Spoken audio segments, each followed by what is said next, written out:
ఈరోజు వాక్య ధ్యానము కీర్తనల గ్రంథము 23వ అధ్యాయము 4వ వచనాన్ని ధ్యానిద్దాం. గాఢాంధకారపు లోయలలో నేను సంచరించినను ఏ అపాయమునకు భయపడను. నీవు నాకు తోడయుందువు, నీ దుడ్డు కర్ర నీ దండమును నన్ను ఆదరించును. ఆమెన్. భక్తుడు ఈ విధంగా దేవుణ్ణి కీర్తిస్తూ ఉన్నాడు. గాఢాంధకారపు లోయలలో నేను సంచరించినా నేను భయపడనయ్యా, నీవు నాకు తోడై ఉన్నావు కాబట్టి అని మరి దేవుని వాక్యం ద్వారా మనల్ని బలపరుస్తూ ఉన్నాడు. ప్రియ సహోదరుడా, సహోదరి, మరణ పరిస్థితుల్లో ఉన్నప్పటికీ కూడా భక్తుడు ఈ వాక్యాన్ని ధ్యానించినప్పుడు నిరీక్షణ కలిగి ఉంటాడు. ఈ మధురమైన మాటలను వింటూ ఉన్నప్పుడు దేవుని వాక్యము ద్వారా మన హృదయం బలపడుతున్నప్పుడు మనలో ఎంతో ధైర్యము పొందుకుంటాం. దేవుని యొక్క దుడ్డు కర్ర దండము మనల్ని ఆదరిస్తుందని నిశ్చయముగా ఉంటాం. ఎందరో భక్తుల జీవితాలు మనం ధ్యానించినప్పుడు వారు అనేకమైన ప్రమాదకరమైన పరిస్థితుల్లో కూడా ఎంతో ధైర్యాన్ని కలిగి ఉన్నారు.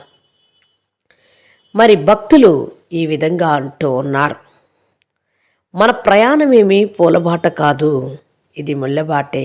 అయినప్పటికీ ధైర్యం కలిగి ఉండి దేవుని యందు మనము శ్రద్ధ కలిగి ఉండాలి. ఎందుకంటే మనము ఎక్కడా కూడా అలసట పడకూడదు. దేవుడే మనల్ని రక్షిస్తాడు, కాపాడుతాడు. ఆయన నిత్యము తోడై ఉంటాడు. మరి శత్రువుల్ని ఎదుర్కోవడానికి మనకి ధైర్యాన్ని కూడా ఇస్తాడు. వారి ముందు మనల్ని నిలబెడతాడు అని చెప్తూ ఉన్నాడు. నీవు గాఢాంధకారపు లోయల్లో సంచరించినను అంటూ ఉన్నాడు.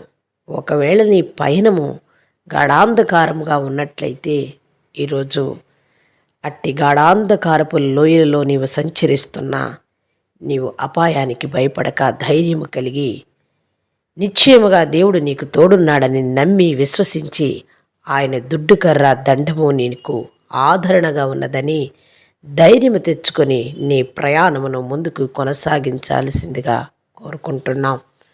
ప్రియ సహోదరుడా, సహోదరి, ఎవరు కూడా ముళ్ళబాటను నడవాలని అనుకోరు, అలసట పడాలని అనుకోరు, గమ్యం చేరాలని క్షేమముగా అనుకుంటారు.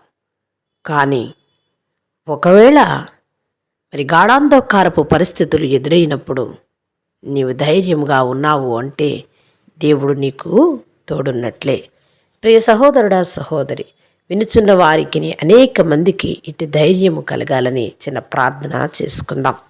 మహాపరిశుద్ధుడా, మిక్కిలిగా మమ్ము ప్రేమించే మా పరలోకపు తండ్రి, మా ప్రయాణము గాఢాంధకారపు లోయల్లో ఉన్నట్లయితే ఏ అపాయానికి మేము భయపడక నిత్యము మాకు దేవుడు తోడై ఉన్నాడని ఆయన దుడ్డు కర్రయు దండము మమ్మల్ని ఆదరిస్తుందని నమ్మి విశ్వసించి వినుచున్న వారికి మాకును అట్టి ధైర్యమును దయచేయమని మా ప్రభువును రక్షకుడైన యేసుక్రీస్తు నామమున ప్రార్థిస్తున్నాం మా పరలోకపు తండ్రి.